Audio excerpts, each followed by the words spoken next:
Bel bonjour.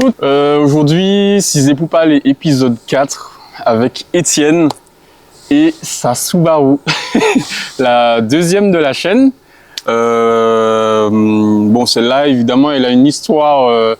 Chaque véhicule a son histoire, hein, même si ce sont des véhicules similaires. Donc aujourd'hui, voilà, tu viens pour nous parler de tout ça, l'histoire de la voiture, ton histoire avec ta voiture, etc. Et voilà, je pense que ce sera très intéressant parce que j'ai vu hein, le contenu de ta page Instagram. Ouais. C'est là que je me suis dit, lui en fait, il fait des choses que je n'ai jamais vues qu'un autre ou une autre passionné fait avec sa voiture. Et j'avais envie d'en savoir un peu plus. Ok. Donc ouais, ben n'hésite pas à nous dire tout ce que tu as envie de nous dire sur ta voiture, sur son histoire, sur ta passion. Ouais. Voilà. Comment ça a démarré, comment tout ça a démarré? Comment ça a démarré? Par un virement avec quelqu'un et j'ai acheté une voiture. Non, en vrai, je suis passionné de bagnole depuis que je suis tout petit, vraiment. Mon père roulait dans une vieille américaine qui était incroyable. Ma mère, elle avait une vieille italienne, pareil, qui était super cool. On faisait beaucoup de salons auto quand j'étais gosse. Et sauf qu'il y avait un autre truc aussi, c'est quand on allumait la télé, qu'on regardait le rallye, il y avait cette voiture-là en fait qui était en train de tracer comme pas possible. Oh. Qui était vraiment cool. Et c'est là que je suis un peu tombé amoureux de la légendaire, la Subaru Impreza, quoi. D'accord. Et pareil, au bout d'un moment, je me suis dit qu'il fallait peut-être que j'achète ma première voiture de sport. Je regarde un petit peu les codes de d'autres voitures, je regarde ce qu'il y a, et à un moment, je me rends compte que les Impreza, c'est dans mon budget. Parfait. Donc, je vois celle-là, elle était un petit peu en dessous d'Avignon. Je suis parti la chercher. Et c'était un bonheur. La voiture, elle appartenait à un mec qui faisait du rallye. Ok. Il faisait du rallye dans les années 80 en Peugeot 205. Ses enfants font du rallye actuellement en Peugeot 205. Le mec a vécu Peugeot toute sa vie. Et ça, c'était le seul écart qu'il a fait. Et du coup, il a gardé qu'un an. Un an? Un an. Aïe. Et ensuite, il a revendu pour repasser sur une Peugeot. Ah, je d'accord. crois que là, il est passé à une 208 GTI. Ok. Ah oui, donc il est vraiment piqué Peugeot. Piqué Peugeot à fond. Mais du coup, il m'a dit que de temps en temps, il la prenait pour faire des rallyes en caritatif. Et que sinon, à part ça, c'est une voiture de tous les jours, petite voiture sympa tous les jours. D'accord. Donc il y a un passionné de rallye qui a été le précédent propriétaire de ton véhicule. Donc ça a dû qu'est-ce que tu t'es dit justement vu qu'il a fait du rallye quoi? Pour le coup, déjà, j'étais rassuré parce que ça voulait dire que le peu de modifications qui avaient été faites sur la voiture, ça avait dû être bien fait. Et puis pareil, du coup, on a pu bien parler de la voiture. Quand je l'ai roulée la première fois avec lui pour la tester, moi, c'est la première fois que je montais dans une voiture de sport, que je la conduisais, une voiture de sport. Et j'ai adoré, sauf qu'au retour, il m'a fait non, mais attends, je te montre de quoi elle est vraiment capable. et au début, j'ai eu peur. Ah. Et après, mais la demi-seconde après, je me fais, mais je veux avoir peur comme ça tous les jours. C'est trop bien. Donc voilà. Ouais, c'est qu'il savait conduire. Il savait bien la conduire. Et on a fait un peu les cons sur les routes, c'était super sympa. et pareil, une fois que je lui ai acheté la voiture, je crois que j'ai fait une petite demi-heure dans les routes de campagne avant de me décider à faire les 3 heures de route pour amener la voiture. Bien. Donc voilà. Ok. Là actuellement, ce que je suis en train de faire, c'est que je suis en train de changer les 2-3 trucs qui me plaisent pas sur la voiture, et puis voilà. Ouais.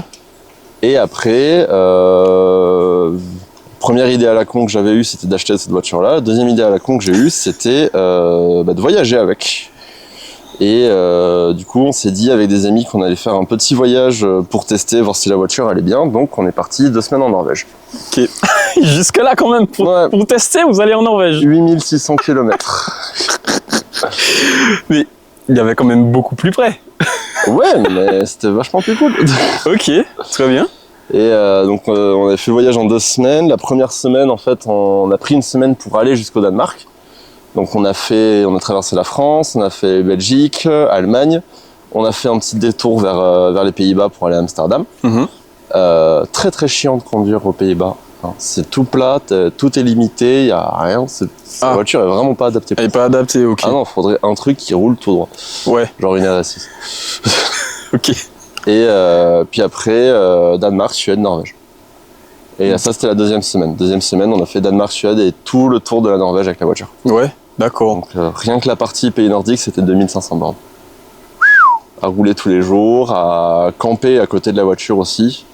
Parce qu'on n'avait pas envie de faire... on se disait qu'on va dans les terres les plus sauvages du monde, donc c'est un peu dommage de dormir en hôtel. Ok. Et puis elle a tenu le coup. Hein. Ouais. Et là, prochain projet, l'été prochain, on la reprend et on part on fait Angleterre, Écosse et après on redescend par l'Irlande. C'est formidable ça. Ouais. C'est formidable. Moi, j'ai pas. Quand j'ai vu ça sur Instagram, là, que tu voyages, etc., je me suis dit, mais avec une voiture de sport, faire tout ça de trucs, pour moi, en fait, c'est une vision intéressante de l'automobile. Parce qu'une voiture, ben, il y a 4 roues, quoi, il faut la rouler. Mais en plus, tu t'en sers pour aussi te faire plaisir, parce que tu aimes les voyages. Donc, c'est un peu double passion, finalement. C'est ça. En même temps, et c'est... Non, et puis le truc qui était super sympa aussi, c'est de... Parce que toute la partie Norvège, en fait, c'était un voyage qui était organisé, c'était un road trip avec plein d'autres personnes, avec plein d'autres voitures. On était la seule voiture de sport. La seule? La seule.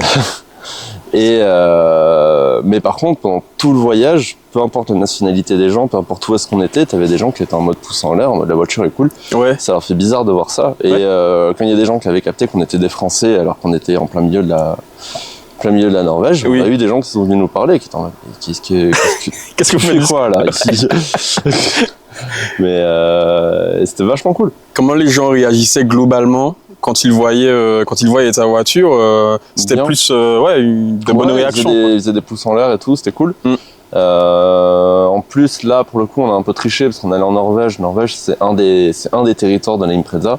Enfin, déjà, tu y vas. Subaru, pour eux, c'est Renault en France. Ils ont des Subaru partout. Alors, pas des Impreza, mais ils ont des Subaru partout. Ils ont des Forester, des Outback et plein de modèles qu'on connaît même pas. Ok. Et de temps en temps, tu croises une Impreza. Ouais, globalement, les gens, ils kiffent, en fait. Ils aiment bien parce que déjà, la voiture, elle est faite pour ce genre de terrain. Moi, la mienne, elle est loin d'être discrète. Donc voilà. Et puis, en plus, quand on avait fait la Norvège, du coup, on avait le coffre de toit qui était par-dessus. Coffre de toit que j'ai fait exprès de peindre de la même couleur, donc ça fait une gueule à la voiture, quoi. Et sauf que pareil, t'as une grosse voiture de sport, sauf que t'as le coffre de toit qui est par-dessus, tu vois la voiture elle est chargée comme pas possible.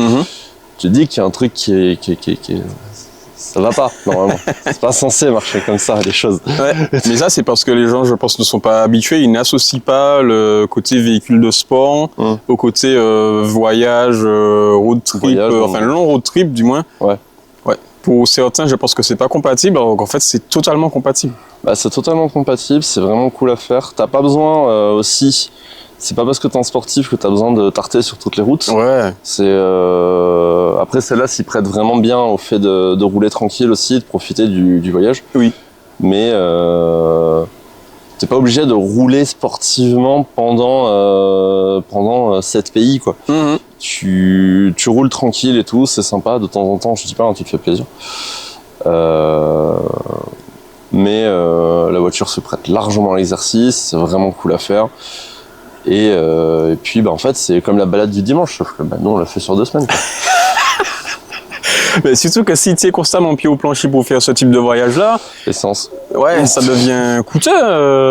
Déjà il y a eu le moment où on était sur l'autobahn en Allemagne où on a voulu tester la puissance de la bagnole, même si on était 3, on était chargés à la gueule, on avait le coffre de toit qui était chargé à la gueule aussi, donc la voiture n'était pas... Puis même de base ça aime pas trop la longue ligne droite sans virage. Mais on a vu la jauge d'essence descendre. Ouais. Vraiment, quand on a commencé à la voir faire ça et faire peut-être lever un peu le pied. Ouais. Mais c'était super drôle. Et même pareil, justement, la tête des gens quand on les doublait. Ils voyaient un vieux truc avec un coffre de toit dessus en train de les fumer à plus de 200, ils comprenaient pas. Surtout que, je pense que c'est avec le coffre de toit, ça veut clairement dire que tu voyages avec, voilà. Ouais, on avait aussi les feux longue portée sur le coffre, sur le capot, donc pareil, ça faisait vraiment baroudeuse. Ouais, ok. Une baroudeuse, ça trace pas. Une baroudeuse, c'est lent normalement. C'est un moteur diesel et c'est censé être fiable. Ouais, donc là, je pense qu'il y en a qui étaient pas mal surpris de voir ta voiture. Donc ça, c'était ta première longue expérience avec la voiture pour tester. C'est ça, pour tester. Pour tester. Et le truc, c'est que maintenant, j'y ai pris goût. Donc là, va y avoir l'Écosse. Je suis en train d'essayer de chauffer d'autres potes pour qu'on aille jusqu'à Berlin. J'aimerais bien faire l'Italie aussi. Ok. Plus, si j'ai un coup de conneries, je peux motiver ma mère à le faire avec moi. Donc, ça va être sympa. Ouais. Et puis après, voilà, quoi. Un max de voyage et puis... Ouais, ben écoute, vas-y, hein. Vas-y, fais-toi plaisir. Franchement, c'est deux passions en même temps, moi je trouve ça cool. C'est si tu préfères ça au fait de prendre l'avion ou le train. J'aime bien aussi, c'est juste que là, en fait, quand t'es avec c'est l'avantage que tu vas avoir en fait avec le road trip. C'est comme t'es avec ta voiture, t'as aucun horaire, tu peux faire ce que tu veux, tout ça. Et comme moi, en plus, ce que j'aime bien, c'est la partie road trip sauvage où tu vas dormir dans des lieux paumés. Ouais. Tu peux vraiment faire ce que tu veux. En fait, c'est si tu veux, tu peux trouver un endroit et te dire je vais rester 2 jours là.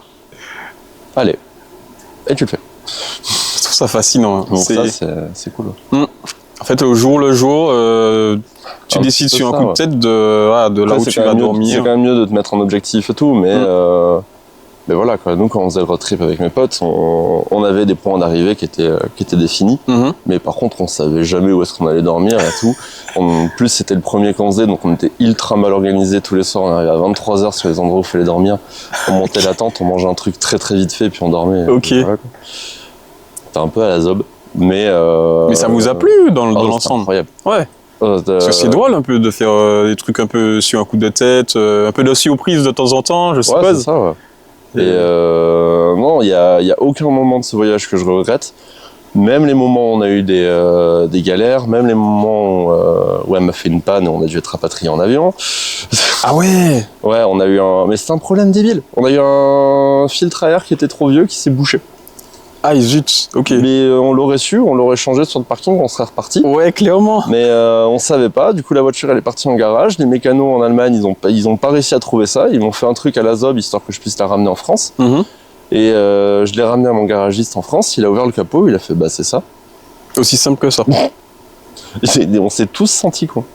Oh là là. Mais c'est pas grave, au final ça fait partie du truc, c'est l'aventure. Et pareil, en mode galère, le truc que je te racontais hors caméra, la fois on s'est embourbé dans la neige. Ça c'était incroyable. On était en train de chercher un lieu où dormir. Et il y avait d'autres voitures qui nous suivaient, mais elles étaient en train de faire autre chose. Et nous en fait on partait un peu en éclaireur. Et on voit la route en neige, on se dit vas-y on teste. Après on dira aux autres s'ils peuvent passer ou pas. Et sauf qu'à un moment ça devient un petit peu flippant parce que si jamais on tombait dans la voiture elle faisait 4 mètres de chute, un truc comme ça, et elle était bloquée à vie. Ok. Donc on a fait non, on va faire demi-tour. Et on a fait demi-tour, on a juste fait hop là, on est bloqué. Et en fait on s'est coincé à cet endroit-là, on a appelé d'autres gens pour venir nous aider, qui avaient des gros 4x4 équipés off-road, le truc. Moi dans ma tête je me disais ça c'est bon, on est sauvé en 5 minutes. Il y a eu 3 4x4 qui n'ont pas réussi à nous rejoindre. Aïe. Parce que apparemment ça marche moins bien sur la neige que ma voiture. On a eu le 4e 4x4 qui a fait une ornière de peut-être 1 mètre de profondeur dans la génial. Neige en nous rejoignant. C'est là d'ailleurs que j'ai réalisé qu'en fait on était vraiment dans un truc on était sur 1 mètre de neige. Moi je pensais qu'on était sur 20 cm, sur bien plus. Et ça a pris 3 heures. 3 heures pour sortir la voiture. 3 heures, c'est long.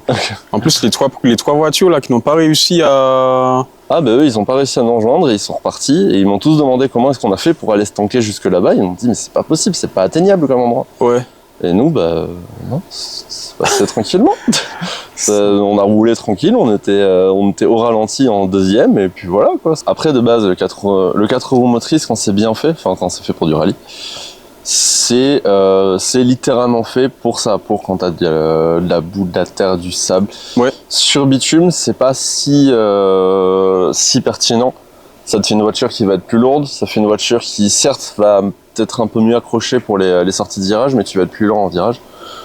Mais dès que ça glisse, dès que c'est gelé, ce genre de choses, c'est là que ça dévoile son potentiel, c'est là que c'est impressionnant quoi. Et surtout toi qui voyages, au moins tu as cette assurance-là. Tu te dis, ben, au cas où, si jamais il pleut beaucoup là-bas ou s'il neige beaucoup, ben, à la limite, tu as beaucoup moins d'inquiétude que quelqu'un qui doit penser je sais pas, à l'accessibilité des chemins, tu vois.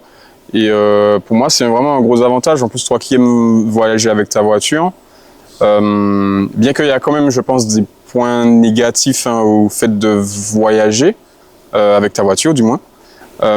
Quels sont les inconvénients que tu peux rencontrer voilà, quand tu voyages avec ta voiture? Les inconvénients que tu vas retrouver, déjà, ça va être le fait que tu as plein de frais qui vont être entre guillemets cachés, dans le sens où tout ce que tu vas pas mettre dans ton billet d'avion, tout ce que tu vas pas mettre dans ton billet de train ou dans tes hôtels, si jamais tu fais comme nous et que tu dors en tente, c'est l'argent que tu vas mettre dans ton matériel, c'est l'argent que tu vas mettre en péage, que tu vas mettre en essence, en entretien aussi de ta voiture. C'est bête à dire, mais si jamais tu tombes en panne avec ta voiture, là c'est pas une location, c'est ta voiture qui est en panne ici. Donc faut s'en occuper. Ok. Et aussi l'autre inconvénient, c'est que tu vas devoir être beaucoup plus au courant en fait des lois et des mœurs de chaque pays que tu vas faire. D'accord. Si jamais t'es pas bien au courant, donc par exemple quand on était en Norvège, il n'y a pas un seul péage là-bas. Il n'y a pas de péage, il n'y a pas d'endroit où tu t'arrêtes pour payer et pour continuer de rouler. Parce qu'en fait, c'est littéralement, il faut que tu t'inscrives en fait sur un site du gouvernement, tu mets ta plaque, et c'est des caméras qui sont sur la route qui vont servir à ça. Sauf que si jamais tu l'as pas fait, tu vas prendre une amende chaque fois que tu vas croiser une de ces caméras. Ok. Et il n'y a rien qui te le dira. Putain. Ouais, donc faut penser à ça en fait quand tu t'organises quoi. C'est ça. Pareil, il y avait un trajet qu'on avait fait à un moment. On avait suivi des mecs avec lesquels on s'était bien entendu. Et c'était de la route de montagne qui était super sympa. C'était un bonheur à faire. Et on devait prendre un ferry. On n'était pas au courant, sauf que c'était un ferry croisière. Donc ferry qui passe par des endroits qui sont juste magnifiques. Par contre, c'est 110 € par personne. Ok. Et ça, on l'a découvert une fois que la voiture était dans le bateau. Ah bon ? Le bateau était parti. D'accord. Et là, vraiment, les gens nous ont fait, mais c'est 110 €, vous avez pas prévu ? Bah non. Ben non. Et du coup, on était 6, donc 660 € plus tard. Ok. On a fait une super croisière. Ouais. Mais par contre, on avait des potes qui nous suivaient, qui étaient un petit peu en retard. On les a appelés, on les a prévenus avant. Ouais. Et ils ont fait on va faire de Ah bah ouais. Ouais. Ok. Ils sont passés par ailleurs, ils ont kiffé autant le voyage que nous. Mais si t'es pas au courant, tu vas découvrir des frais. Mais alors comment vous vous organisez quand vous savez en fait que vous irez quelque part? Quelles sont les étapes en fait auxquelles vous pensez au niveau des tarifs, des endroits où vous serez amené à dormir, etc. Déjà pour toute la partie tarif, ça c'est simple, tu fais une estimation, tu pars du principe que tu vas payer beaucoup plus que ce que tu payeras réellement, et comme ça au moins t'es prêt. D'accord. Nous l'essence, on a fait, je crois qu'on a fait 1 500 € d'essence, on avait prévu 1 800 €. Péage, on avait prévu 650 € de péage, on en a fait 250. D'accord. Donc comme ça au moins tu prévois, et puis chaque facture va limite devenir une bonne nouvelle parce que tu avais prévu plus. Et puis après au niveau du matos, ça c'était beaucoup plus simple parce que ce qu'on a fait, c'est qu'on a fait on s'est appelé, on s'est dit qu'est-ce qu'on voulait faire, et ensuite on a réfléchi à qu'est-ce qu'il nous faut pour faire ça. D'accord. Donc on veut dormir à la Belle Étoile, ok, enfin on veut dormir en tente, ok, du coup il nous faut une tente, il nous faut des matelas. Il nous faut de quoi nous réchauffer. On a envie de se faire notre propre bouffe, ok, il nous faut un réchaud, il nous faut un jeu de poêle, il nous faut du matos. Il y avait aussi ce projet là qu'on n'a pas pu faire. Ça je suis un peu dégoûté parce que juste on n'y a pas pensé sur le moment, et puis voilà. Mais il y avait ce projet de se faire tracter par la Subaru sur un snowboard. Bon du coup faut acheter un snowboard. Parce que quand tu es sur un grand milieu en neige, que ta voiture est largement capable de rouler sur de la neige, il y a un moment ça devient à l'esprit de te dire mais attends, mais si je suis sur un skate, si je suis sur un snowboard en fait, est-ce que c'est pas un peu classe de me faire tracter par une bagnole de sport?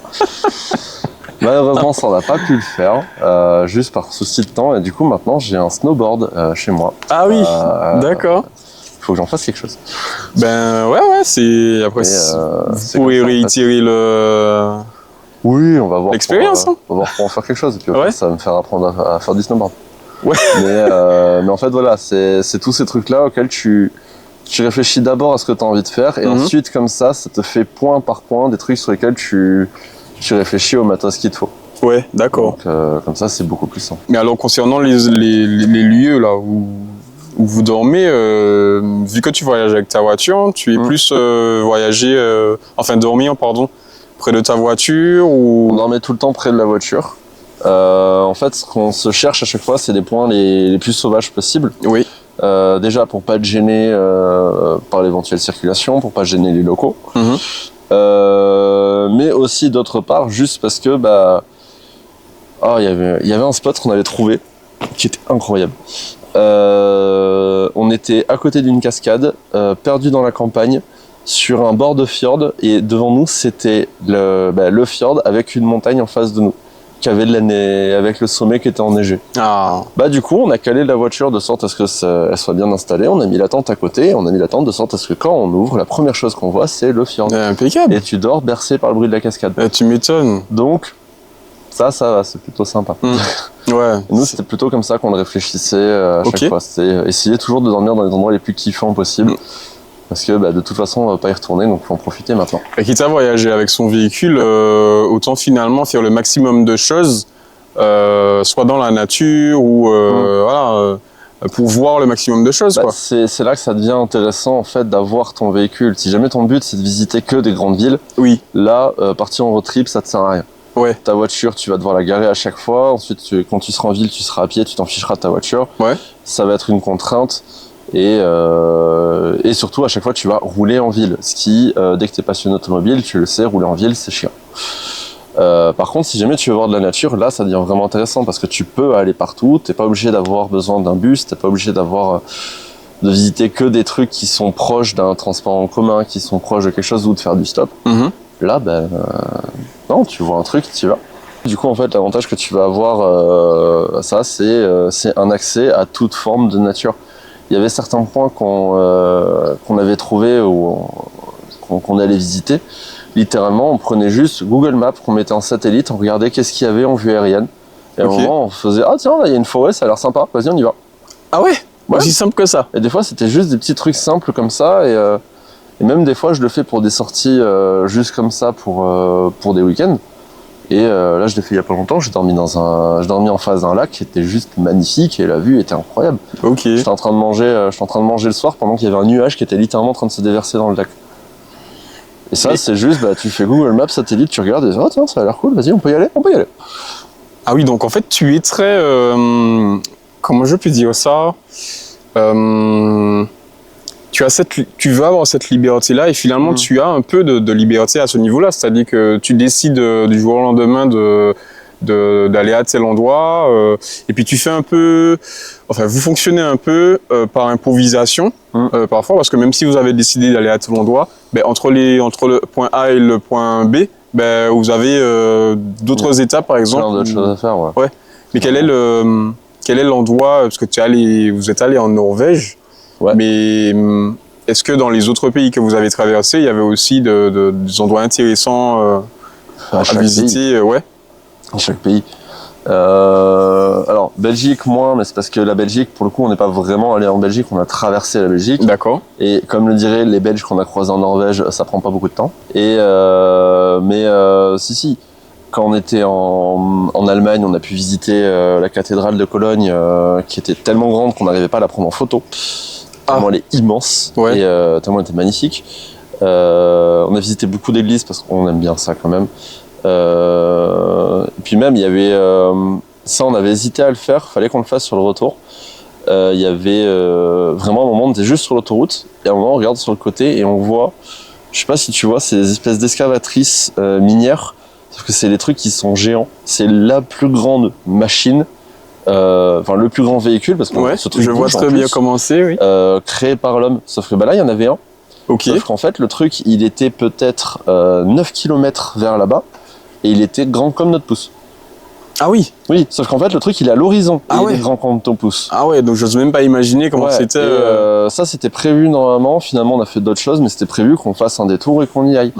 Quand on est arrivé au Danemark, t'as pareil, normalement, on devait tracer directement pour aller jusqu'à Copenhague. Sauf que, en regardant, il y avait t'as t'as un spot qui est incroyable.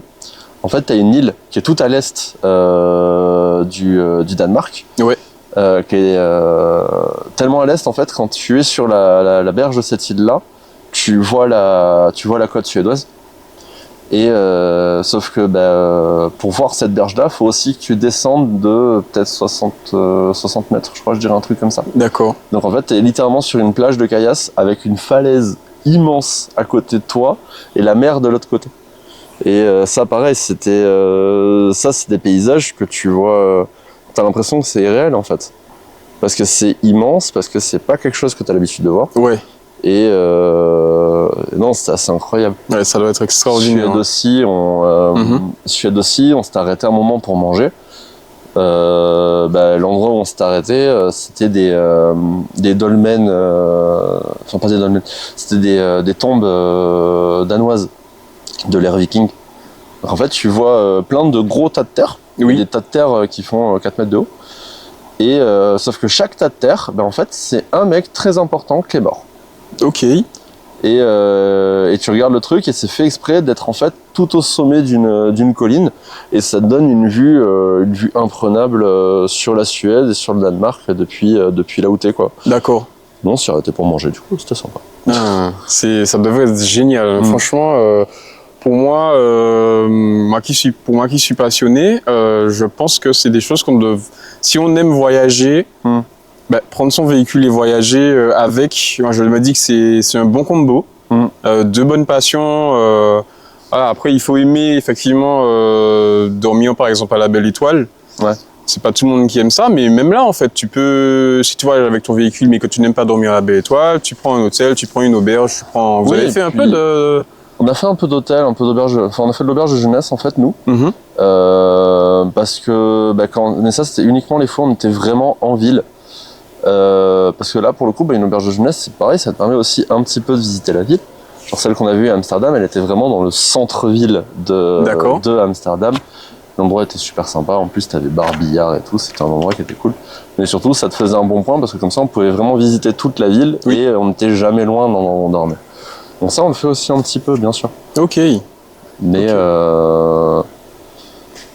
comme on dit toujours, ça dépend du thème que tu as envie de donner à ton voyage. Si tu veux faire que du sauvage, tu fais que du sauvage. Mais et après, même pour la question du confort, il y avait les Belges qu'on avait rencontrés là-bas. Eux, ils avaient besoin de leur petit confort, ils l'avouaient complètement. Mais ils dormaient comme nous en tente. En fait, eux, ils avaient juste, c'est juste qu'en fait, ils avaient la tente de toit qui était sur la voiture, avec les matelas qui étaient par-dessus, et ils avaient même un chauffage. Ok. Ils faisaient même trop chaud, je trouve, dans leur tente. Ah ouais? Ouais, tu passais à côté de leur voiture, t'avais chaud. Alors qu'il était 2h du matin, qu'on était paumé en Norvège, en milieu en bord de fjord, et que le lendemain matin, tout était givré. Sauf leur voiture. Ok. Parce que eux, ils voulaient du confort à fond. Ouais. Mais alors toi, quand vous voyagez, tu dors dans le véhicule ou tu as aussi une tente Moi, c'est en tente parce que je mesure 1m93. D'accord. Et que cette voiture n'est pas confort pour dormir. Ok. Parce que tu as des sièges semi-baquets qui sont un petit peu fermes. Parce que de base, comme je suis grand, de toute façon, c'est compliqué pour moi de conduire en voiture. Enfin, de dormir en voiture. Si je veux dormir dans une voiture, il me faut un break. C'est simple. Tous les autres trucs, je peux pas dormir dedans, je peux pas. D'accord. Mais à côté de ça, j'avais un pote qui lui fait, un de mes deux potes, lui il fait 1m70, je crois, un truc comme ça.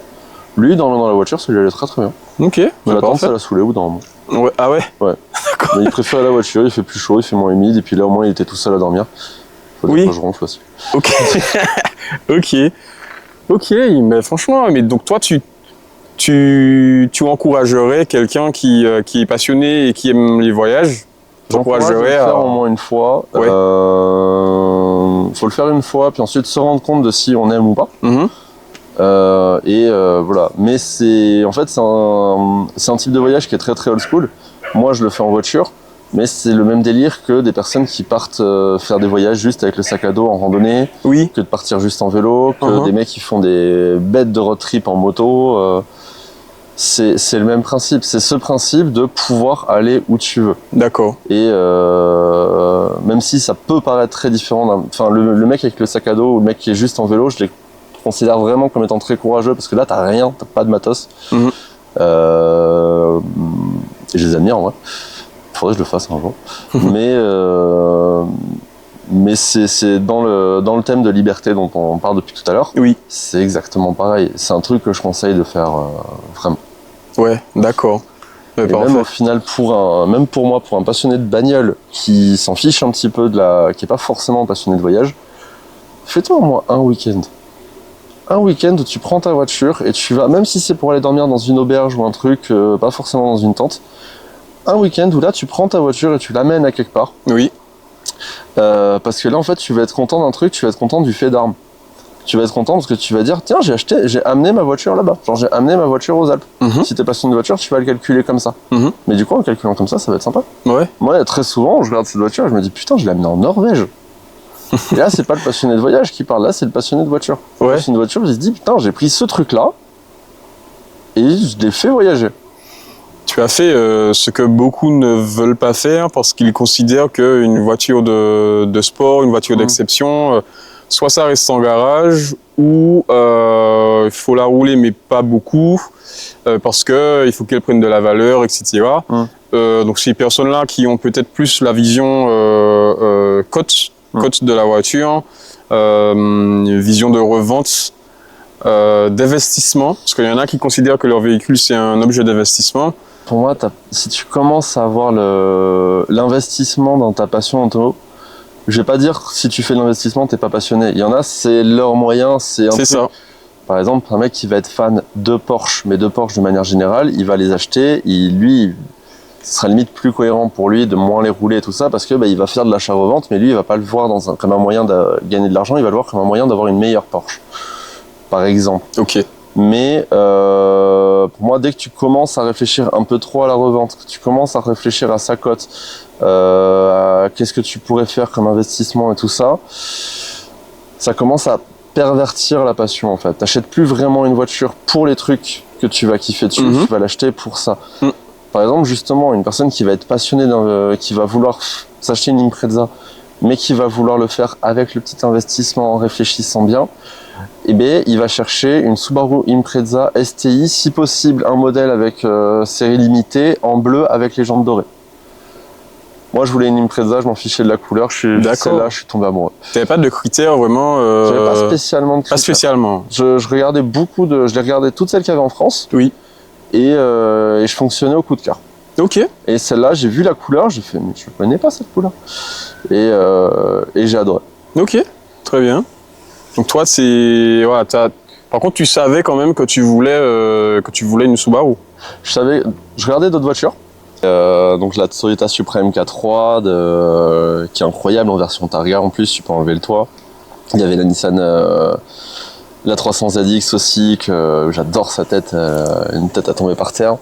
La Porsche 944 qui est magnifique aussi. Mais tout ça en fait c'était des voitures que je trouvais vraiment cool et que j'aimais bien. Mais que je connaissais déjà un petit peu moins, et surtout c'est des voitures que j'ai découvertes en étant adulte. En étant adulte, j'ai appris à les kiffer, je les trouvais vraiment belles et je suis tombé sous leur charme. La Impreza, je suis tombé amoureux d'elle quand j'étais gamin. C'est quand j'étais gamin que je la trouvais incroyable, je connaissais rien en voiture, je savais pas du tout ce que c'était, tu me parlais de centre de gravité, je te répondais, j'en sais rien. Mais elle me faisait de l'effet parce qu'elle allait vite, parce qu'elle faisait un beau bruit, parce qu'elle était belle. Ok. Ouais, du coup, j'étais gamin et à cette époque-là, j'y connaissais rien du tout en voiture, sauf que c'était la voiture qui traçait comme pas possible, c'est la voiture qui était belle, qui faisait un beau bruit. Et du coup, je me suis renseigné un peu plus sur cette voiture et en fait, elle est tout aussi cool que les autres voitures que je cherchais. Mais elle, je la voulais depuis que je suis gosse. D'accord. Donc voilà. Et j'avais regardé toutes les voitures, toutes celles qu'il y avait en France. T'en avais des tunings, t'en avais des où il y avait plein de trucs à refaire et tout ça. Et il y avait celle-là qui était à Avignon. Et je tombais amoureux de la couleur. Je cherchais pas une couleur en particulier, mais je fonctionnais au coup de cœur et celle-là, elle était incroyable. Ouais, d'accord. D'accord, donc c'est vraiment un coup de cœur et c'est la voiture que tu voyais, que tu regardais depuis petit. Et C'est ça. Ok, là où d'autres fonctionnent peut-être, ils ont déjà une liste de critères, ils veulent telle ou telle jante, machin, tel intérieur et tout, tel siège, machin. Toi, tu t'es juste dit, C'est cette Subaru-là. Et... Cette Subaru-là, parce que moi, c'était pas une config en particulier que je cherchais. Ce que je cherchais, c'était le kiff de la Subaru, de la Impreza. Ouais. Et ça, peu importe, même si tu l'as avec tel spec, avec tel truc, telle config, t'auras le même kiff. Donc voilà. D'accord. Et, dans tous les cas, tu vas t'éclater. Ouais, bah, c'est ça. Bah, jusqu'à maintenant, en tout cas, ton choix, là, tu ne le regrettes pas du tout. Pas du tout. Ouais. Comme je disais, ça fait 1 an et demi que j'ai cette voiture, ça fait 1 an et demi que je me retourne vers elle à chaque fois que je la garde, et ça fait 1 an et demi que j'ai l'impression de l'avoir acheté hier. Ah oui, carrément. C'est ça, ouais. Carrément. Mais alors, quand tu voyageais, là, comment les gens réagissent quand ils voient ta voiture? Ça s'est super bien passé, c'était vachement cool. Déjà, elle a été approuvée par des gens en Belgique, par des gens en Allemagne, aux Pays-Bas, en Suède, Norvège et tout ça. Chaque fois, il y avait des pouces en l'air, il y avait des gens qui voyaient la voiture qui étaient en mode « oh, c'est cool ». En plus, les gens se disaient c'est cool parce que on avait le coffre de toit qui était par-dessus. Oui. Donc, voir une sportive avec le coffre de toit, c'est pas habituel. C'était même quand on est arrivé dans la partie organisée du road trip, les autres participants, ils voyaient la voiture. J'avais déjà annoncé sur le truc que je venais avec ça. J'ai eu des mecs qui se sont venus me voir et qui m'ont fait « Putain, mais quand j'ai vu ton message, je pensais pas que c'était réel. » Enfin, il y a vraiment un mec qui s'est dit « Vas-y, on va prendre ça et on va y aller, quoi. » Ok. Mais il y avait d'autres mecs qui l'ont fait aussi avec des voitures. Jamais j'aurais fait un road trip jusqu'en Norvège avec. Il y en a qui l'ont fait en Peugeot 205. Ah ouais? Ouais, je trouve qu'ils sont très courageux. Et quand ils m'ont dit « Trop bien, tu l'as fait en Impreza », je fais « Trop bien, tu le fais en 205 ». Surtout ça, ouais. Voilà, il y en avait d'autres, ils l'ont fait en Renault Kangoo 4x4. Et même ce qui est drôle, c'est que quand on était en Norvège, on a croisé d'autres Impreza. On en a croisé très très peu, mais on en a croisé 2. Et les 2, pareil, c'était en mode « Ah, trop bien, une Impreza !» Ils étaient contents. Et surtout, ils voyaient l'Impreza avec le coffre de toit, donc ça a dû leur faire un kiff. Et surtout, ils ont vu avec la merveilleuse plaque d'immatriculation française. Donc je pense que ça a dû les faire marrer un petit peu de voir quelqu'un avec la même voiture qu'eux. Surtout en Norvège, même au Danemark d'ailleurs. Quelle est la culture automobile là-bas? C'est quoi? Alors sur la culture automobile de manière générale, eux ils sont vraiment plus sur la transition électrique. Ouais. En Norvège ils sont 50% de voitures électriques. Donc ce qui est énorme, parce que nous je crois qu'on est peut-être à 15%, quelque chose comme ça. Ok. Ouais, beaucoup plus de voitures récentes aussi, quand même. Mais à côté de ça, je pense aussi qu'il y a plus d'amour de la vieille voiture, dans la vieille voiture d'intérêt. On était allé au Danemark dans une collection privée. Un musée, en fait, c'est un musée qui est rattaché à une collection privée de voitures. Oui. Il y avait un stock qui était incroyable. Ah ouais? Les voitures étaient toutes dans des états qui étaient impeccables. Il y avait une Ford GT40, il y avait une Jaguar Type D, il y avait une Ferrari F40, une Nissan GT-R 35 Nismo, une Lamborghini Diablo de première génération avec les phares pop-up, je vois. couleur carrosserie violette. Ouais. Et il y avait plein de trucs comme ça qui étaient incroyables. Et j'avais vraiment jamais vu des voitures aussi cool et aussi bien conservées en fait. Pareil, t'as la Morgan Ultimate Aero, ou je sais plus comment elle s'appelle. Une Morgan sportive, il y en a que 100 dans le monde. Il y en avait 3 là-bas. Ah ouais. T'as 3% de la production de la voiture qui est dans le même hangar. Juste parce que t'as 3 mecs qui ont acheté cette voiture, ont fait elle est cool, et ils l'ont stockée au même endroit. D'accord. Et donc ouais, il y avait beaucoup, comme je disais, en fait, il y avait beaucoup de voitures récentes, il y avait très très peu de vieilles voitures qui roulaient. Mais par contre, les vieilles voitures d'intérêt, elles étaient toutes dans des états mais impeccables. Et même en dehors de la collection privée. Et aussi, pour ceux qui sont passionnés de tuning, si jamais ça peut les rassurer, il y avait des voitures tuning dans tous les pays qu'on a fait. Tous. Il y avait une Mazda, une Mazda MX-5, elle avait un aileron qui était au niveau du toit. Donc le tuning n'est pas mort. Les pays là-bas en Scandinavie, c'est très orienté véhicule électrique. Mais quelle est ton approche vis-à-vis du véhicule électrique, toi? Pour moi, c'est une transition qu'on va être obligé de devoir se taper au bout d'un moment. D'accord. Il y a bien sûr que tu as une pollution due au véhicule, il y a des solutions qui sont développées, bien sûr, mais on va en voir de plus en plus. C'est pas forcément une mauvaise chose, parce que dans la voiture de tous les jours, en fait, l'électrique, c'est un bon truc. Ça fait pas de bruit, c'est sécuritaire. T'as de l'espace dessus, ça pollue vraiment moins, ça coûte vraiment moins cher, le prix de l'électrique et tout ça. Mais pour le côté passion, c'est compliqué. Côté passion, sportif, purement en termes d'efficacité, ça va être des super voitures. Il y a une nouvelle voiture qui est sortie qui arrive à fumer une GT3 RS en virage. Ah oui, j'ai vu. Mais elle est incroyable. La McMurtry. La McMurtry, voilà. Elle, par exemple, pour moi, c'est la voiture électrique ultime, entre guillemets. Oui. Avec la Rimac Nevera aussi, qui est incroyable. C'est une voiture électrique qui arrive à faire concurrence à de la Bugatti. Donc, mais là, on est sur un autre délire. On est sur des budgets qui sont tellement hallucinants qu'il n'y a plus de contraintes, entre guillemets. Ouais. Mais dans la voiture de tous les jours, pour moi, je trouve ça pertinent. Dans la voiture de voyage, moins. D'accord. Parce que ça va ralentir ton voyage. Tu vas être obligé de recharger parce que les autonomies sont vraiment pas ouf. Et là-dessus, le thermique a encore un petit peu d'avenir devant lui. Et c'est surtout que, pour moi, dans le voyage, les gens vont rester surtout sur du thermique, déjà, parce qu'ils vont jamais acheter une voiture neuve pour partir en voyage avec. Ils vont partir sur de l'occasion. Parce que moins ça te coûte cher, mieux c'est. Et là, dans ce cas-là, rien ne vaudra jamais soit une voiture diesel pour pouvoir taper de la route et rien consommer, soit des mecs un petit peu débiles comme moi qui vont prendre des sportives. Et pour ça, le thermique a encore de beaux jours devant lui. D'accord.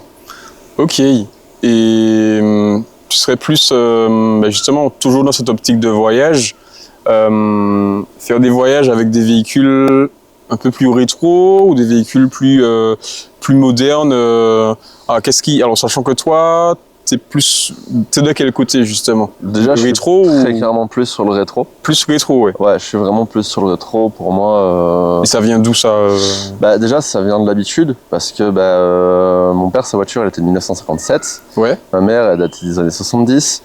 Quand mon père m'emmenait dans des salons de bagnole. Il m'emmenait voir son pote qui avait une Cadillac des années 60. On croisait des Alpines à 110, mais vraiment la vieille Alpine à 110. On croisait que de la vieille bagnole. Donc déjà, tu as cette habitude-là, pareil, en termes de moto aussi. Mon père, je crois qu'il a une moto récente. La deuxième plus récente, elle date des années 80. Ok. Donc voilà. Et c'est surtout parce que pour moi, en fait, comme j'aime beaucoup la voiture, comme je suis assez passionné de voiture, pour moi, faut qu'elle te fasse kiffer d'un point A à un point B. Après, le fait qu'elle ait l'Apple CarPlay, que j'ai mon GPS à l'intérieur, que j'ai de la connexion Bluetooth et des sièges je m'en fiche. Ok. Elle a le GPS, c'est pas grave parce que moi je l'ai sur mon téléphone. C'est ça. Elle a un bon son, on fait des merveilleuses sonos aussi qui peuvent se mettre dans des vieilles voitures. Et puis de toute façon, moi j'aime bien mon son d'origine. D'accord. Siège massant, j'ai envie de rouler, j'ai pas envie de me faire masser. Okay. Siège chauffant, j'ai envie de rouler si je mets le chauffage. Voilà. Et pour moi, c'est quand il y a trop d'assistanat, quand il y a trop de trucs, c'est limite, ça va m'angoisser. Ce que j'aime bien, c'est un produit brut, net. Ok, parfait. Quand j'étais ado, j'avais une 50 cm3, comme beaucoup d'entre nous. Ma 50 avait même pas de batterie. Fallait la démarrer au kick. Okay. Tous les jours, tu mets un coup de kick dessus. Moi, j'adorais ça. Ouais. Parce que justement, elle était rétro. Elle était rustique. Il y avait 4 pièces. Littéralement, une fois, j'avais eu un problème sur l'accélérateur. Mon père est arrivé, il a réparé ça avec un boulon. J'ai pris un boulon, je tirais sur le câble, ça accélérait, c'était très bien. D'accord. Voilà. Et quand t'as beaucoup d'assistance, sur les voitures modernes, tu peux plus faire ça en fait. Elles ont tu leur fais ça, elles vont te mettre 4 messages d'erreur, elles vont se mettre en sécurité et même elles vont appeler les flics pour toi. J'en discutais avec un mécanicien et il me disait qu'effectivement il préfère travailler sur des véhicules les véhicules des années 2000 ou avant parce que les véhicules modernes ont beaucoup d'électronique et en fait tu as des pannes qui sont purement électroniques. Ce qui fait qu'en fait, tu peux pas, t'as beau chercher, en fait, tu ne trouves pas parce que la panne est électronique. Donc, ça peut être, je sais pas, au niveau, je sais pas, d'un calculateur, par exemple. Là où avant, les pannes étaient beaucoup plus mécaniques. Ouais. Et donc, lui, pour lui, en fait, les véhicules de maintenant c'est pas aussi plaisant que les véhicules d'avant. Bah maintenant, il est obligé de travailler avec un ordinateur, en fait. Il se branche, il voit, et très souvent, le seul truc que ça veut lui dire, c'est il faut changer une sonde. Oui. Là où avant, bah, c'est ta boîte à outils, tu vas avoir de la graisse sur les mains, et puis... Et puis même, justement, aussi, l'avantage quand tu as des problèmes quand tu as une voiture qui est plus mécanique et qui va avoir des problèmes mécaniques, ça, c'est pour ça que j'adore mon mécano, par exemple.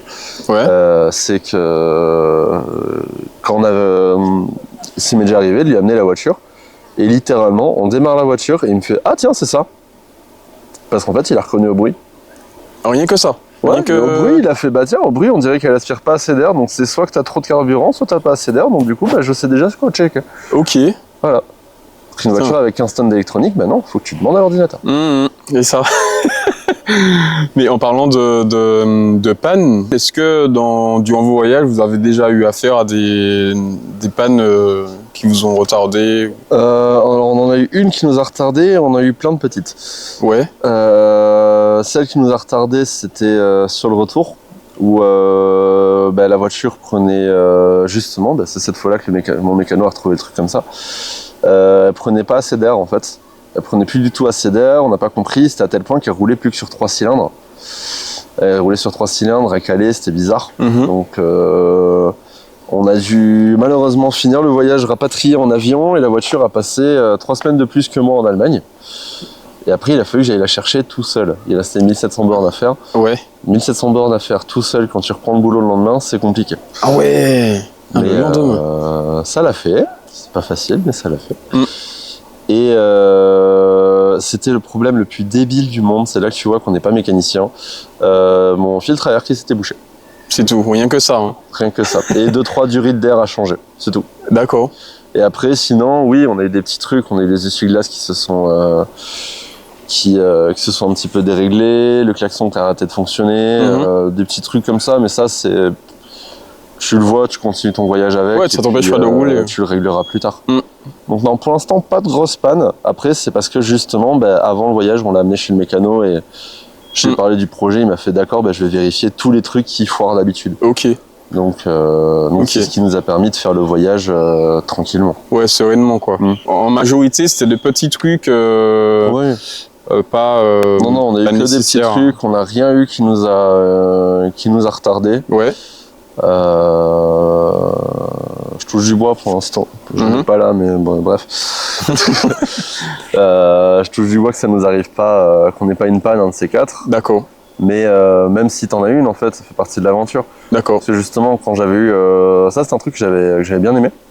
C'est que quand justement j'ai vu cette panne, la panne sur la voiture et qu'elle était repartie en dépanneuse, y avait eu 2 mecs qu'on avait rencontrés pendant le road trip. Dès qu'ils ont su qu'on a eu ça, ils se sont renseignés, ils ont fait groupe passionné Subaru en Allemagne.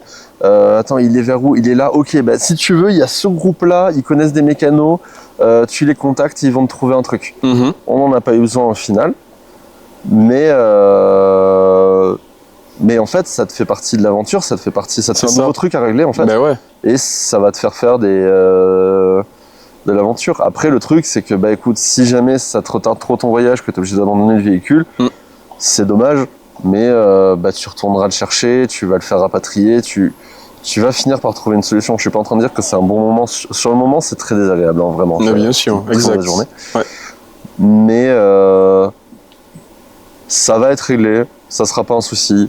Et ça fera partie du truc. Après, c'est sûr que si jamais tu fais un jaune culasse au bout de 10 km alors que tu avais prévu d'en faire 4000, là, ça fait chier. C'est pas pareil. Mais si tu as un petit problème mécanique qui fait que tu es obligé de rester 2 jours de plus dans la ville pendant que ta voiture est réparée par un mécano qui parle pas ta langue, ça va. Dans tous les cas, une fois que tu rentres, tu fais vérifier ça par ton mécano à toi, histoire de voir, mais... ça fait partie du kiff aussi. D'accord. J'ai quelques questions à te poser. Ouais. Première question, diesel ou essence? Essence. Essence, d'accord. Alors, essence du tac au tac, si jamais je devais en avoir qu'une seule, ça serait forcément essence. La sensation est meilleure, ça monte plus haut dans les tours, ça fait un bruit qui est incroyable, et puis voilà. Le diesel, je ferme pas la porte au diesel, mais... pour moi, si un jour j'ai un diesel, c'est pour un vieux 4x4 et taper du off-road dans de la montagne. Ok. et aller me coincer dans la boue parce que là, par contre, il te faut du diesel pour ça. D'accord. Turbo ou atmosphérique? Et compresseur. Ok. Réponse C. Réponse C, le compresseur. Ça, c'est une solution qui est beaucoup plus rare, que tu vas trouver principalement chez les Américaines. Mais cette sensation de quand tu accélères avec le bruit de la poulie qui te fait un couinement de plus en plus aigu, plus tu accélères, c'est un jouet, c'est incroyable. Et justement, c'est un truc qu'on voit pas beaucoup en Europe. Ouais, d'accord. Et qu'on n'entend pas beaucoup en Europe. Ça, c'est dommage. Ok, donc compresseur, très bien. Tu as le choix entre prendre une supercar de 700 chevaux et rouler sur circuit. Donc entre ça et prendre la Subaru, ta Subaru par exemple, et rouler sur route de montagne avec. Circuit. Circuit, ok. Circuit forcément, déjà parce que je triche. Je l'ai déjà la Subaru, je fais déjà de la route de montagne avec. Ouais. Donc voilà, mais même si on me prêtait la voiture de 700 chevaux pour aller faire de la route de montagne avec, ouais. Je préfère le circuit. Sur le circuit, je vais pouvoir l'exploiter à fond, je vais pouvoir vraiment me faire plaisir. Je vais pas commencer à me demander, oui, mais si jamais je fais une sortie de route, oui, mais si jamais il y a une voiture qui passe en face. Ouais, là, je m'en fiche, je peux tracer, je peux prendre ce virage en drift. D'accord. Ok, donc parfait, circuit. Ouais, est-ce que tu penses qu'un véhicule électrique est adapté pour... Alors, tu avais un peu donné ton avis par rapport à ça, hein, mais en gros, adapté ou pas, oui ou non, ou moyen. Comme je disais, en fait, pour la vie de tous les jours, oui, complètement. Parce que tu vas faire très très peu de kilomètres, ça va pas faire de bruit. Tu vas arriver chez toi, tu vas brancher ta voiture et puis ça va être réglé, mais c'est parce que c'est ce qu'on demande à toutes les voitures. Mais en fait, pour faire du voyage, non. Pour faire du voyage, en fait, le truc, c'est que ça va t'imposer un temps, parce que ta voiture, elle a pas beaucoup d'autonomie. En général, je crois que les meilleures électriques, elles ont 500 km d'autonomie. Ouais. Mais c'est surtout que tu vas arriver, tu vas devoir brancher ta voiture pendant une demi-heure. Ouais. Faut que tu trouves la borne de recharge également. Donc c'est un truc complexe en plus. C'est toujours possible, hein, bien sûr. Ouais. Parce que rien n'est impossible. Mais ça va demander une approche différente du voyage. Là en thermique, c'est n'importe quelle station-service qui peut le faire. Et s'il n'y a pas de station-service, t'as un bidon. Ok. C'est nous pour la Norvège, on avait 2 bidons, on avait 40 litres d'essence, ça nous est quasiment un plein. Donc on pouvait aller où on voulait, quoi. Parfait. Quel serait ton véhicule idéal pour voyager? Comme tu fais là.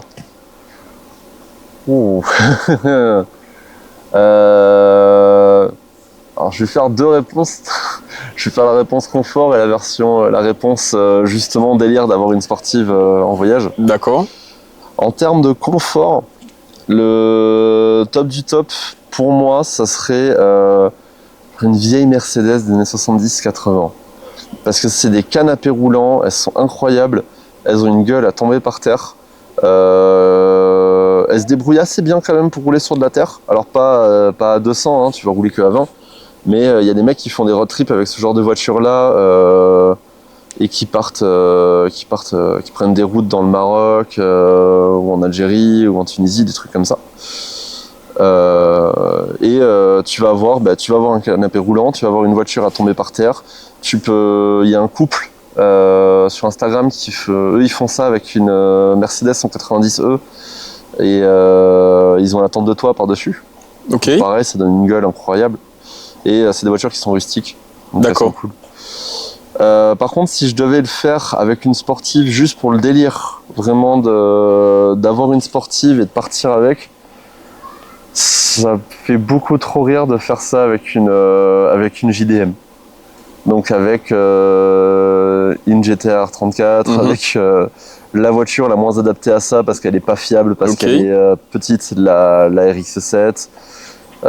Ou du coup celles qui sont plus adaptées pour ça, les Lancer Evo ou les Impreza, parce que là pour le coup on a 4 à 5 places et qu'on est un peu plus confort. D'accord. Mais pour le délire, ça serait une JDM parce que là pour le coup, même si de base quand tu le fais en vieille américaine ou en italienne ou en sportive ou en Porsche, c'est déjà un truc assez cool, les JDM on n'a vraiment pas l'habitude de les voir voyager.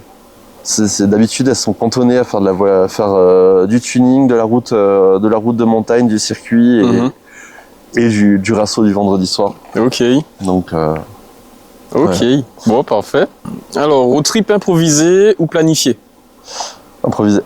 Improvisé. Improvisé. Ok, Parce qu'en improvisé, tu vas le planifier pendant que tu es en train de rouler. d'accord. Là où un planifié, tu vas le planifier et tu vas te retrouver à devoir improviser pendant que tu es en train de rouler. C'est vrai, ouais. Donc, Ça, je préfère. il y a des choses que tu improvises finalement, alors qu'au départ, tu avais planifié. Ouais, voilà. Et planifier, pour moi, c'est limite risquer d'être déçu parce que tu vas dire ah mince, j'ai pas pu faire ça, j'ai pas pu faire ça. Mhm. Alors que quand tu vas à l'improviste, tu arrives dans une ville, tu fais cette ville est sympa, je sais qu'il y a plein de choses à faire. Il y a quoi à faire? Ah, il y a ça! Et tu y vas. Bon, d'accord. En général, hein. Là, je prends plus l'exemple des voitures supercar ou pas. Ouais. Circuit ou route de montagne? C'est compliqué. Circuit. Circuit. En Ok. fait, Ouais. circuit parce que tu peux plus exploiter ton véhicule et tu peux vraiment plus t'éclater. Tu peux y aller à fond. Mhm. Tu peux vraiment y aller à fond, tu peux apprendre des choses. Route de montagne, le problème c'est que tu vas être obligé de te contenir. Tu peux pas rouler à fond en route de montagne parce qu'il y a trop d'imprévus. D'accord. Tu sais pas comment est la route, tu sais pas s'il y a une voiture qui va passer ou un truc, même des fois un animal. Et tu vas apprendre énormément de choses en faisant de la route de campagne, enfin de la route de montagne. Je prends par exemple tous les mecs qui font du togé dans les Alpes ou même pas très très loin d'ici d'ailleurs, qui sont d'excellents pilotes. Mais pour moi, circuit. Ok. Circuit. WRX ou WRX STI? WRX. WRX. WRX parce que ce que j'aime le plus dans cette voiture-là, c'est son côté polyvalent. C'est une voiture, tu peux aller chercher le pain avec. C'est une familiale énervée en fait. C'est une voiture de daron mais qui est pressée. Mais tu peux quand je l'ai achetée, elle avait encore le siège bébé à l'arrière. Donc Ok. voilà, une STI, tu pourras le faire, mais ça va être avec les contraintes d'une voiture sportive. Il va falloir vraiment la faire chauffer. Là, ça va être sérieusement, il faut vraiment la faire chauffer avant de partir. Il faut vraiment attendre avant de couper le moteur une fois que tu as fini de rouler avec. Mhm. Elle est moins fiable. D'accord. Parce que c'est une sportive, tout simplement. Elle est moins fiable parce qu'elle est plus radicale. Et donc pour moi, ça va être un petit peu plus chiant. Vaut mieux largement prendre une WRX. Ok. Et surtout une WRX, avec les bonnes modifications, tu peux avoir exactement les mêmes perfs qu'une STI. Ouais, c'est vrai. Oui. D'accord. Alors, ta Subaru préférée? Oh. Je dirais toujours la mienne parce que j'ai des histoires avec. Parce que ça, c'est plus une Subaru, c'est la mienne. Mm. Mais sinon, en regardant vraiment objectivement et en checkant tous les trucs, elle est compliquée celle-là. Je dirais la première Subaru Legacy. La Très première bien. qui a fait du rallye. Ouais, je vois. Parce que c'est elle qui a débuté tout le truc. Toutes les Legacy qu'il y a eu après, c'est resté des voitures qui sont restées très très calmes. C'est devenu des petits breaks familiaux. T'as des déclinaisons des fois qui sont un peu sportives, mais ça reste du tranquille. Là où la première Legacy, ça a été le bureau d'études pour faire la première Impreza. Très bien, d'accord. Ton son de moteur préféré? La Ferrari F40. Ferrari F40. Ferrari F40, elle a un côté qui est brut, c'est une voiture qui demande que à faire des rupteurs et elle te le récompense. Elle va te récompenser le fait de l'exploiter au son. Ok. L'accessoire indispensable dans ta voiture? Ouf. La compliquée celle-là. Hein. Par accessoire, t'entends quoi? Par exemple, bon alors, quand tu voyages, bon, le GPS c'est un peu indispensable, Obligatoire. voilà. Mais Ouais. est-ce que la clim, la radio, tu vois, La radio. les équipements en gros? La radio. Ok. La clim, on n'en a pas, c'est pas trop grave. Si jamais il fait chaud, on ouvre la fenêtre. J'ai le toit ouvrant qui est fait pour ça et je sais faire sans. Mhm. La radio. En fait, parce qu'avec la radio, tu vas pouvoir te mettre ta musique, ça va être très sympa.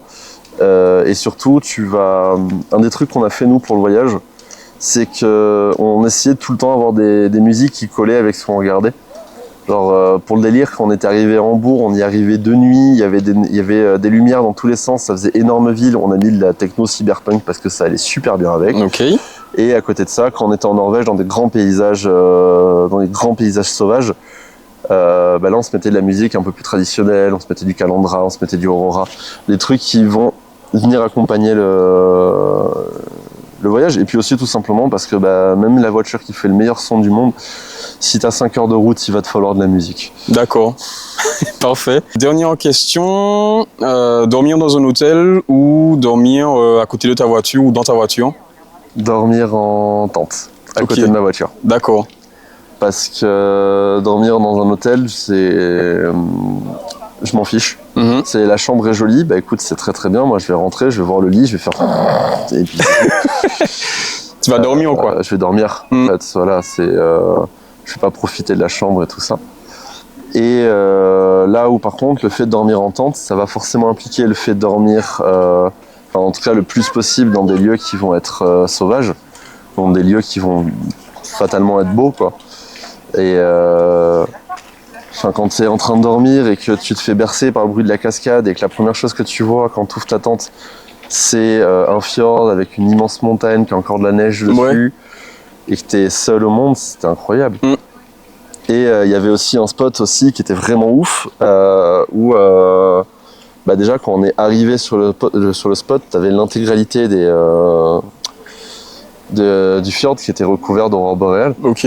Donc première fois que j'en vois de ma vie, c'était juste incroyable. On est resté à regarder pendant plus de 2 heures. Ouais, tu m'étonnes. Le lendemain matin, on s'est vraiment réveillé aux aurores. On a eu droit à un lever de soleil qui était juste sublime, qui venait se refléter dans tout le fjord et tout ça. Et pour ajouter au cliché, mais ça pour le coup c'est limite, ça nous a énervé tellement c'était trop bien. On est en train de manger les affaires, il y a un banc de dauphins qui passe. Donc qu'est-ce que tu veux faire? Ouais. À ce moment-là, après on est retourné à l'hôtel histoire de prendre le petit-déj. Et on en a parlé avec ceux qui ont dormi à l'hôtel. Ils ont dit ouais non, il y a des gens qui ont foutu le bordel dans les chambres, c'était un enfer, on a mal dormi. Et le moment où nous on arrive, en plus nous on est rentré littéralement juste après, il s'est mis à pleuvoir, mais des trompes comme pas possible. Nous on leur raconte ça, à la fin ils voulaient nous jeter leurs assiettes dans la tête. Ouais, tu m'étonnes. Vous faites chier, putain, nous on dort dans des hôtels 4 étoiles, on est censé super bien dormir, il y a du bruit, on dort mal, et puis il fait un temps de merde. Vous dormez comme des clodos dans des tentes, et vous avez droit au plus beau spectacle du monde. Alors on disait ouais, mais c'est ça l'aventure les gars. Mais ouais, comme quoi le luxe, le luxe, ils n'ont pas dormi dans du luxe forcément, mais ce que je veux dire c'est que le confort d'un hôtel par exemple n'est pas forcément, a aussi des inconvénients, c'est-à-dire que si tu dors dans la nature, tu as le plaisir d'être dans la nature et de voir des choses que tu ne vois que dans la nature. Après l'avantage qu'ils avaient par contre c'est que le matin ils prenaient leur sac à dos, ils retournaient dans la voiture et c'est bon, ils partaient. Là où nous fallait ranger tous les trucs, fallait réorganiser dans le coffre, la tente et tout ça, c'était long chaque départ. Mais pour moi ça en vaut largement le coup. Je préfère largement ça et avoir des paysages qui sont juste magnifiques pour pouvoir dormir. D'accord, écoute, parfait. Ce que je te propose, c'est qu'on passe à la deuxième partie et puis que tu nous parles de ta voiture. Ouais. Dans un maximum de détails. Ok. À tout de suite.